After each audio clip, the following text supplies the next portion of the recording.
October 9th, 2016. Book number 5, Ray. And of course, before I get started, just want to point out that yeah, there are going to be spoilers, to quote River Song.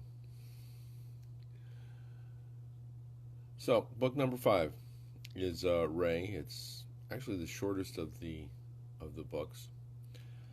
Uh, EarthGov Security Special Agent Kevin Martin and his partner, probationary agent Rachel Ray Mercer, thought they had been assigned an open and shut case. A murder had been committed on the colony world of Haven, and local law enforcement already had a suspect in custody with enough evidence to ensure a conviction.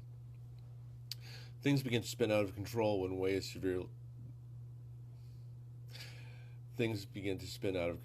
Ray is severely beaten and Kevin is accused of the attack. Who's trying to stop the murder investigation? What's the connection between the suspect and the victim? And how does the secret Ray is keeping tie into it?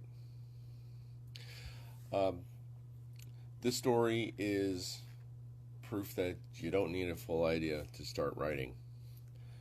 Because when I started it, all I had was an image, was a quick scene in my mind of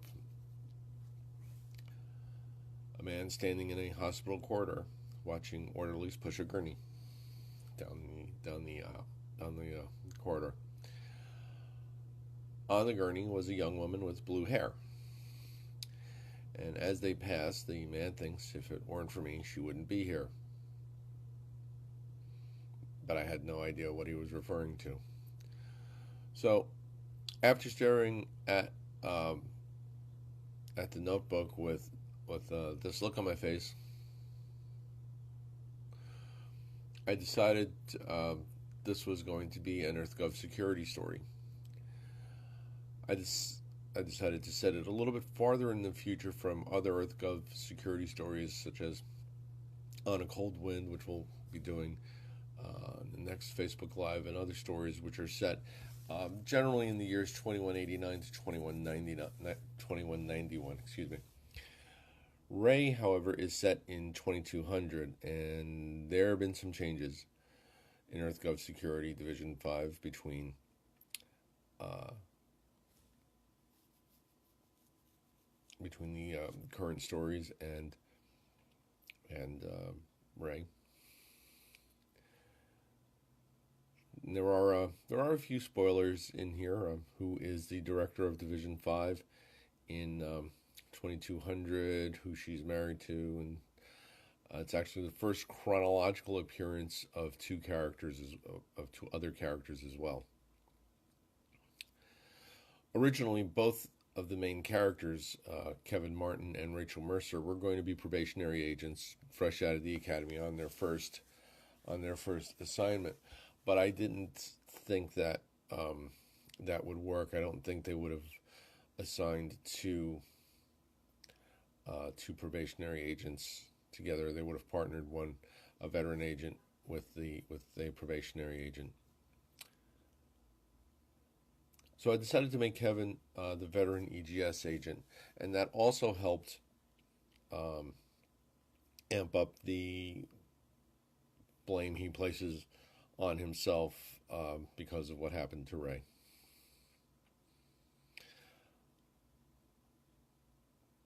I ran into a problem, though. The secret that Ray is keeping is that she is what's referred to in the time as a latent telepath.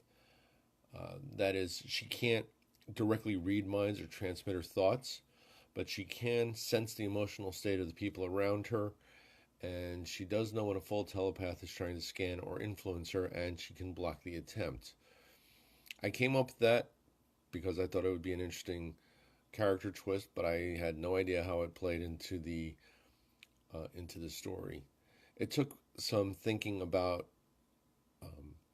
the larger picture, if you will. What are my telepaths capable of doing? And when I decided that more powerful telepaths in my fictional universe would be able to control and manipulate people, that's when the next part of the story opened up. Okay, this also led to um, Kevin and his self doubt, because he was the one who was found. Hi, Deborah. By the way, he was the one who was found, accused, I should say, of Ray's attack, and got how her blood got on him, and he was not injured at all, and there were no other suspects. So once I figured that out, then I was able to come up with how the telepathy tied into the rest of the story. Another large part of it also comes from the who the bad guys were in my future. EarthGov Security is dealing with a terrorist organization known as Sunbeam. Now, Sunbeam's stated goal is freedom for the various colony worlds established by both Earth and Confed, the Confederation, the overall government that runs most of known space, if you will. It's essentially like the Federation from Star Trek, if you will.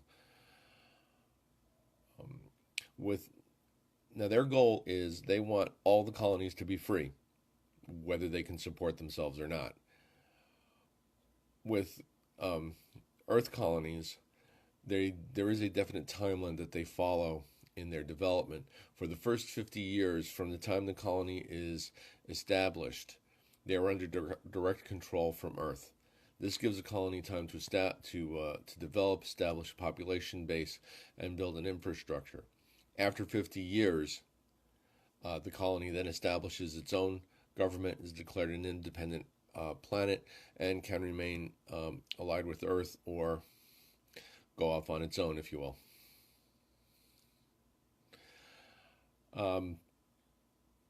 Sunbeam, as I said, thinks the colonies should be free at all costs. They think there should be no influence from Earth at all, and whether the colony survives or not, that's up to fate. As is described, it's kind of an exotic way to more exotic path to suicide, if you will. So they're like my bad guy du jour, if you will. They are the ones that are behind the attack on Ray, the initial murder that brought them to the colony in the first place. Also, led me to do a little thinking into exactly what does Sunbeam do. I mean, I know they're generally described as anarchists who essentially just want to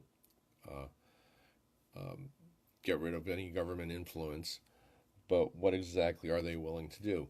And that's when I came up with the drug dealing aspect of it, and that led to the ties between the victim and the initial suspect. Once I got that figured out, the rest of the story kind of rolled right along. I also wanted to show that as a probationary agent, this is Ray's first actual assignment, and there is a point where there's a gunfight, and I wanted to show Ray's reaction to that. Not her being weak, but it's the first time she's actually killed somebody, and there's a definite reaction to that, though she does overcome that. For a little while, I thought the chief of security was going to be involved in Sunbeam, but I decided that he wasn't. I thought it was going to be too much of a cliche. Although, now that I think about it, having corporate executives be part of Sunbeam is kind of cliched also. Oh well, c'est la vie. The uh, sorry, my mind just my train of thought just derailed. It's obviously Amtrak. So this does set in a way kind of the future for EarthGov security. Though I don't have anything planned for them right now, there is a chance that that Rachel and Kevin will show up again. I don't know if I come up with another story for them. I probably will, but as of right now, they're still there. So Ray is available as with all the books, as an ebook from Smashwords, Lulu, Nook, iTunes. It's available for both print on demand and ebook through Amazon for Kindle, and through CreateSpace for print on demand. The links for those can be found on my website, Wordboy's Words, wordboy1.wixsite.com /wordboys words. It's $2.99 for the ebook and $5.99 for the print on demand. And just a little postscript here before I wrap up. There's 2 books left, and I was trying to think ahead as to what I was going to do after the last book, as of right now. Because while I do have a couple of other projects completed, I'm not certain how long it'll be before I finish them. It depends on how the editing goes, and actually I have one that I have to get back to editing later today if my printer cooperates.